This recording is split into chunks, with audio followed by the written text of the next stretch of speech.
Башкортостанда 27 апрельдән янгынга каршы айрым тәртип индерелде. Ул октябрьгә тиклем дәвам итәсәк. Һаумыгыз эфирда интервью студияла Гөлсемә Эштанова. Программабызның кунагы Башкортостан урман хуҗалыгы министры урынбасары Илгиз Фаткуллин. Һаумыгыз, Илгиз Лиманович. 27 апрельдән айрым тәртип индерелде республикала һәм ул күзәтелергә тиеш. Гомумән кагыйдәләре нинди был айрым тәртиптең? Ислапта быелгы елда табиғат шарттарының күзіңінде алып, апрель айында біздің ауа температурасының көтерілуі күзетілді. Шуға анылы біздің 27 апрельден орманда қарсы махсус режим кірітілі янгын қауіпіне қарата. Бұл ұсырда біздің ормандарда янгын бұлдырмау, субсарды яндырмасқа бетінде шундай тәртіп бар. Мен алғанда әйтергә кәрәк, урманға келген вакытта элементар янгын хәвефсезлеге кагыйдәләрен үтәү карала. Улар нинди? Улар безнең кәрәкмәгәндә янгын урманга кереп тик торганнан шаяру дип әйтәбез бит инде. Янгын чыгу, янгын менән усактарды булдырмаска, шуннан соң тирәктә булган субсарды яндырмаска, урманга терәлеп торган урындарда битендә мына куры үләннәрдә безнең күп урында күп вакытта яндырган кагында урмандарга янгын күсү күренә битендә. Ошо эшләрдә булдыру тыела. Әле республикала өс урман янгыны теркәлгән, улар кайда теркәлде? Бүгенге көндә безнең өс урман янгынлары теркәлде. Улар безнең Әбиялил, Әүзән һәм Баймак урман хуҗалыгы биләмәләрендә булды. Аларның күләме зур түгел, 1,4 гектар гына булды. Ысынлапта быелгы елда безнең мына апрель атакы, май башындагы булган һава температураһы булай түбән бит инде, яңгырлар да булды. Шуга былтыргы ел менән чагыштырганда безнең күпкә генә яңгын чыгучыларга әзрәк булды. Яңгындар бер тәүлек әйләнәһендә һүндерелде. Шуга булай бу яктан ыңғай күренеш күзәтелә инде. Шул ук вакытта әйтеп үтәргә кирәк, безнең янгыннарны булдырмау өчен без искәртү эшен дә алып барабыз һәм гомумән алганда авыл биләмәләрендә бит инде безнең йыелыштар булып тора. Безнең урман хуҗалыгы хезмәтчәннәре, инспекторлар, чыгыш яһайлар, мәктәпләрдә буш калдырмайбыз. Балалар баксасында тигәндән һәм ошо сходтарда да гомумән киң мәгълүмат сараларында хәзер битендә интернет барыбызда да бар. Шуның өчен онда ла мәгълүмат бирәбез. Гомумән безнең федераль акция барат, утты туктатыгыз дигән. Онда ла катнашабыз. Шуның өчен бу яһәттән искәртү эше алып барыла.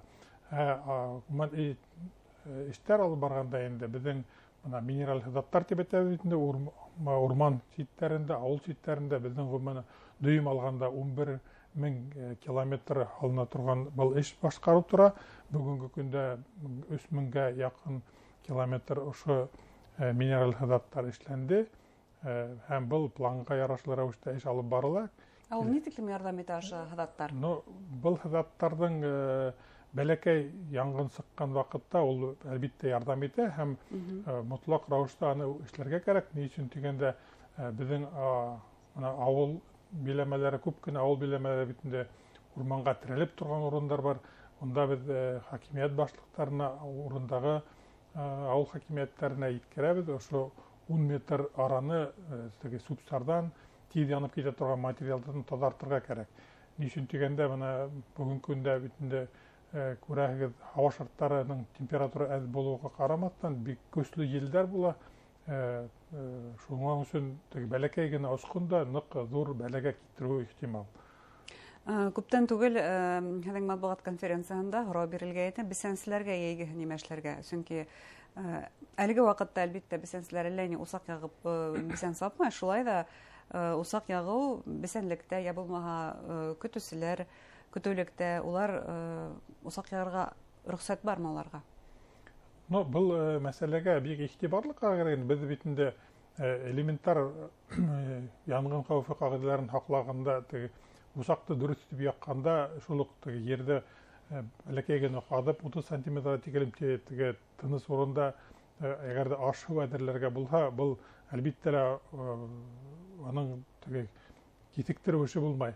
Шул вакытта Гадәттә яуаплы хужалар шулай эшләйди сынапта. Буның безнең яуаплы хужаларның эш вакытында ябай кеше ул елдан ел бисәндә әгәр дә алар кулланһаң бер касында проблема булмай.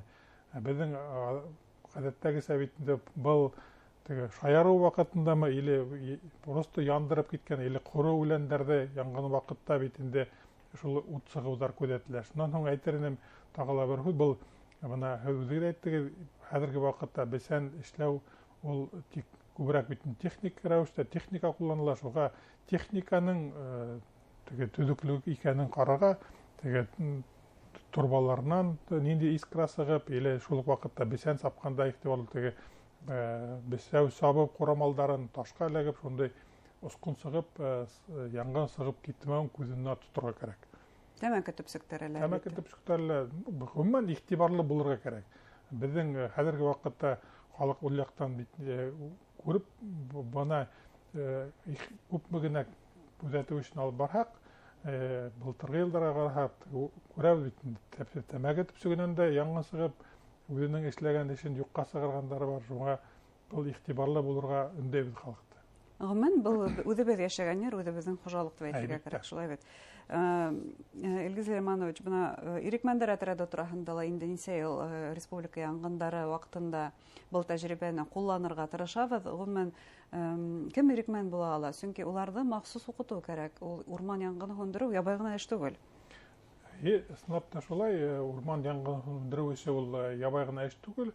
Быелгы елда безнең шулыктына Гадәттәш хәлләр министрлыгы мәгълүматы буенча безнең битендә гадәттән тыш хәлләр комитеты да махсус укыту бүлеге бар. Анда безнең 1000дән ашу ирекмән укып чыккан, аларның махсус сертификаты бар. Һәм әйтергә кирәк, бүген янгын сыкканда, әгәр дә янгын һүндерүгә ялеп ителһә, аларның үзенең документы булырга тиеш, алар дөрес экипировка менән киенергә тиеш бит. Шул вакытта урманга кергәндә урмандың янгын һүндерүнең беренче элементар кагыйдәләрен белергә тиеш. Шул вакытта гына безнең кешеләр аларның беренчедән һаулык ягынан да игътибарлы булырга кирәк. Ни өчен дигәндә ул физик яктан сыныккан кешеләр ялеп ителергә мөмкин. Бuna штрафтарга килгәндә уларны билдәләр өчен, халыр өчен рейдтар кирәк. Безнең был штрафтар дип әйткәндә махсус килешүләр бар. Шул гадәттән тыш хәлләр министрлыгы менән дә һәм эчке эшләр министрлыгы вәкаләтләре менән безнең махсус комиссия, безнең инспекторлар һәр вакытта ошо урман фонды биләмәләрендә авылларда ла рейдтар булып тора. Һәм шул рейдтар вакытында инде әгәр дә ниндидер кагыйдәләрдә бозу күзәтелһә, кешеләр менән эш алып барыла.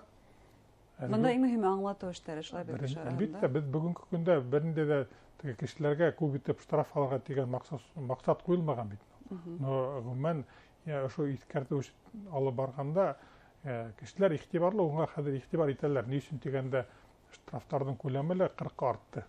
Һәм янгындардан аккана барсына республикага буны да инкар итә алмайбыз. Безнең бит инде бүгенге көндә әле республикала янгындар буенча хәлдән ыңгай күренеш булһа ла, бана башка өлкәләрдә, менә безнең бигрәк тә нидән көнчыгыш регионнарда янгыннарның күп булып булуы күренә. Шуга әлеге көндә лә менә шул ук безнең гидромет центрның мәгълүматлары буенча яйдың менә көндәр йылынуы менән июнь-июль айларында һава температураның күтәрелүе ихтимал. Һәм шуның өчен буга барлык үзебезнең булган формированиеларда әзер булырга өндәйбез. Илгиз Лерманович, тагыла бер һорауны күтәрмәенсә мөмкин түгел. Ул да булһа, ебәк каршылауга елда ул республика урман хуҗалыгын юнсыта. Быел нисек хәлләр? Ул ебәк каршылауга ниһаять уның батшалык итү усыры тамамланамы, юкмы? Ебәк күбәләк каршылауга ысынлап та ул безнең республикада бүгенгә бар. Безнең урманды һаклау үзәге мәгълүматлары буенча бүгенге көндә безнең республикала 191 мең гектарда урман фондында агулау эшләре каралган. Бүгенге көндә инде әзерләнү эшләре тамамланды дип әйтсәк тә була. дәүләт контракттары төзелгән, кемдәр безнең аулау эшләре белән булышырга тиеш, алар билдәле, һәм һава шартларының мөмкинчелек бирһә, эшләр башлансак. Гомумән, был бит ебәк күбәләк, парыз ебәләк күбәләктең безнең республикала булуы аның яңалык түгел, ул елдагысы бар. Тик әйтеп үтәргә кирәк, ул безнең цикличный циклдар менән 10 елга бер тапкыр аның күпләп таралуы күзәтелә. Шуның өчен менә әлеге елда бит безнең бер 5нче ел бара, без уйлап менә ошо елдарда безнең эшләгән эшләрдән соң ул цикл ниһаять тамланыр. Тамланыр дип күңелдә табыз инде. Әлеге вакытта көндәр йылытканын көтәбез, димәк. Әлеге менә кичке төнгө температураларның битендә минуска төшүе күзәтелә. Шуга менә бер көндезге температура 15-16 градуска җиткәндә безнең ошо урманда был бөҗәккә каршы эшләр башланacak.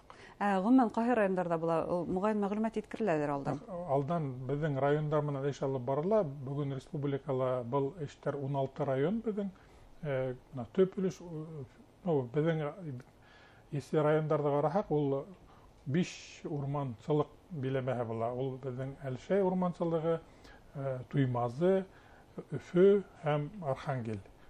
Шуның өчен был менә Әлшәй районы дип әйтәк, Миякә, Туймазы, Өфө районлы, Архангел, шулай Бакалы, Шаран, Сакмагыш, бүгенмен 16 районда безнең эшләр башкарылачак. Алдан хәбәр итәргә кирәк, ул хуҗалык итүгә, ничектер бына мал-туар асрауга, аларга йогынтыһы буламы? Безнең әлеге быелгы елда планлаштырылган эшләр ул тик биологик препарат менән, биологик препараттарның безнең берсеннән йорт хайваннарына, кешегә һәм бигрәк бал кортларына зыяны юк. Шуның өчен без шулай булуга карамастан бул битендә химик препарат буларак, то есть препарат менән булгас, без искәртү алып барабыз. Әлеге көндә шул вакытта район хакимиятләрендә лә очрашулар була. Шул безнең шул умартачылар менән дә очрашулар, аларга yetkirib һәм